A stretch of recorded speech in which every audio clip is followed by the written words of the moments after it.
السلام عليكم ورحمة الله وبركاته. ممكن أسرة كاملة تتدمر بسبب شهادة الزور، وممكن بريء يترمي في السجن برضه بسبب شهادة الزور، وممكن مجرم يفلت من العقاب عشان شهادة الزور.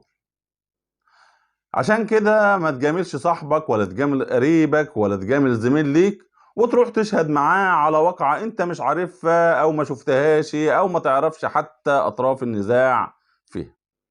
وعشان نعرف عقوبة شاهد الزور تابع معايا حضرتك الفيديو للآخر وانت تعرف ايه هي العقوبة.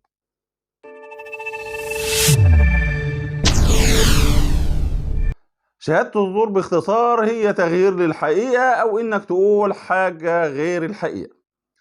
قانون العقوبات المصري في المادة 294 منه قال لنا لشاهد الزور ديت عقوبة بس بتختلف بنوع القضية. فبيعاقب شاهد الزور إذا كانت القضية مدنية أو أحوال شخصية بالحبس 2 سنين.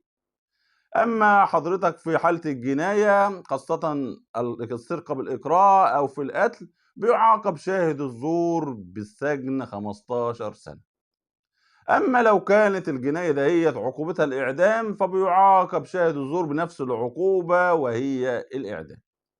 عشان كده حضرتك ما تجاملش حد بشهادة زور انت ما شفتهاش او واقعة حضرتك ما شفتهاش او حصلت قدام. والنبي صلى الله عليه وسلم حثنا في احاديث كتيرة جدا على عدم شهادة الزور دي. اكبر الكبائر عند الله اشراك بالله ثم شهادة الزور او قول الزور. خلصت المعلومة بتاعتنا النهاردة والسلام عليكم ورحمة الله وبركاته.